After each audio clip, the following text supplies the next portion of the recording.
Assalamualaikum warahmatullahi wabarakatuh. Apa kabar para sahabat sekalian? Bertemu kembali dengan channel Arnoy Sutarno. Kali ini saya akan mengajak rekan-rekan sekalian untuk berdiskusi tentang surat Al-Fatihah. Kita tahu bahwa surat Al-Fatihah itu adalah Ummul Quran atau ibu dari Al-Quran. Makanya diletakkan pada halaman pertama ya. Pada surah pertama di dalam Al-Quran itu adalah surah Al-Fatihah. Makanya disebut sebagai Ummul Quran. Dan saking dahsyatnya ayat-ayat dalam surah Al-Fatihah ini, sehingga Al-Fatihah ini menjadi rukun sholat yang sangat penting. Kalau misalkan ditinggalkan maka sholatnya tidak sah. Atau kalau bacaan Al-Fatihah di dalam sholatnya tidak sempurna, maka tidak sempurna pula amalan sholat. Dan itu sudah ada di dalam hadis ya, yang menyatakan bahwa barang siapa sholat lalu tidak membaca Al-Fatihah, maka sholatnya tidak sah. Atau kalau bacaan Al-Fatihahnya tidak sempurna, tidak benar, maka sholatnya juga kurang sempurna. Oleh karena itu, salah satu kewajiban kita sebagai seorang muslim yang ingin dan berharap agar sholat kita diterima oleh Allah Subhanahu wa Ta'ala, maka salah satu caranya adalah kita harus belajar membaca Al-Fatihah ini dengan benar. Kadang-kadang kita hanya hafal saja, tapi tajwid makhrajnya belum benar. Oleh karena itu harus benar. Nah, sekarang mari kita diskusikan kenapa ya kok surah Al-Fatihah ini begitu dahsyatnya. Dia disebut sebagai Ummul Quran dan terletak pada halaman pertama surah di dalam Al-Quran itu adalah surah Al-Fatihah. Nah, rupanya setelah saya baca gitu ya, beserta makna, beserta arti surah Al-Fatihah ini memang luar biasa. Di dalam surat Al-Fatihah ini berisi pengakuan kita bahwa Allah itu adalah Tuhan semesta alam. Dan yang pertama berisi pengakuan bahwa Allah itu adalah Tuhan yang layak, yang wajib untuk disembah. Tidak ada lagi Tuhan-Tuhan lain selain Allah. Kemudian di dalam surat Al-Fatihah ini berisi pujian dan sanjungan seorang hamba kepada Allah, gitu ya. Berisi pujian. Selain pengakuan bahwa Allah adalah Tuhan semesta alam, maka berisi juga pujian-pujian ya atas sifat-sifat baik Allah Subhanahu wa Ta'ala. Kemudian berisi juga pengakuan bahwa hanya kepada Allah lah tempat kita bergantung ya. Tidak ada Tuhan lain ya. Hanya Allah tempat kita satu-satunya bergantung. Kemudian berisi juga sebuah harapan ya, kepadanya, bahwa segala sesuatu yang kita minta itu seharusnya hanya kepada Allah Subhanahu wa Ta'ala. Itu. Kemudian kita juga berharap bahwa nanti di yaumil akhir kita termasuk orang-orang yang mendapatkan pertolongannya. Dengan kata lain, kita juga mengakui di dalam surah Al-Fatihah ini bahwa akan ada hari pembalasan. Oleh karena itu, konsekuensinya adalah bahwa kita harus taat kepada Allah Subhanahu wa Ta'ala, harus menjalankan seluruh perintah dan menjauhi seluruh larangannya sebagaimana yang telah dimaktubkan di dalam ayat-ayat Al-Quran. Nah, para sahabat semua, mari kita coba baca ya satu persatu. Bismillahirrahmanirrahim. Dengan nama Allah yang Maha Pengasih, Maha Penyayang.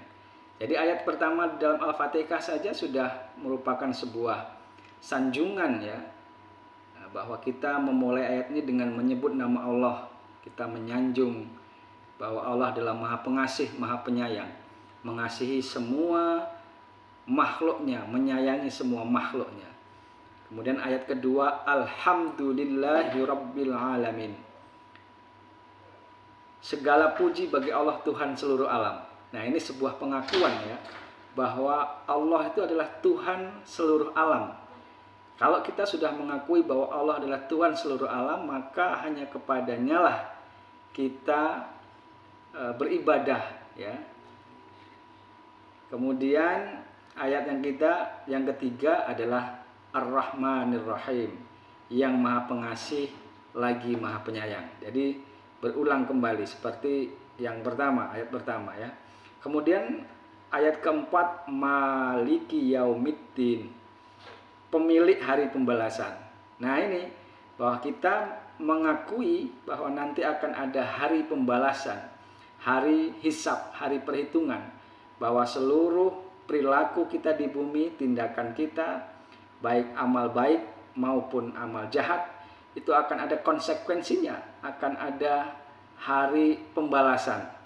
Oleh karena itu, ya kita harus mengikuti, mentaati, menjadikan Al-Quran ini sebagai pedoman hidup kita, agar kita kelak saat kembali kepada Allah memiliki amalan-amalan yang baik, memiliki pahala yang banyak, sehingga kita bisa melewati hari hisab atau perhitungan itu dengan baik, dan kita akan kembali kepada Allah, insya Allah akan mendapatkan surganya Allah Subhanahu wa taala.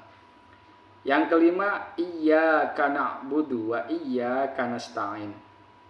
Hanya kepada Engkaulah kami menyembah, dan hanya kepada Engkaulah kami memohon pertolongan. Nah ini berisi pengagungan, pengakuan, bahkan sebuah pengakuan terdalam bahwa hanya kepada Dialah ya kita itu menyembah, dan hanya kepada Dialah kami ini kita menggantungkan ya seluruh pertolongan hanya kepada Allah Subhanahu wa taala. Kemudian pada ayat 6,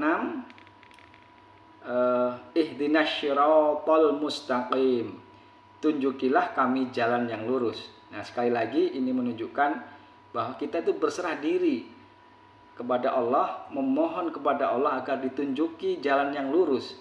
Hanya kepada Allah lah kita meminta ya. Kemudian ayat yang terakhir, syiratal ladzina an'amta alaihim ghairil maghdubi alaihim waladdallin.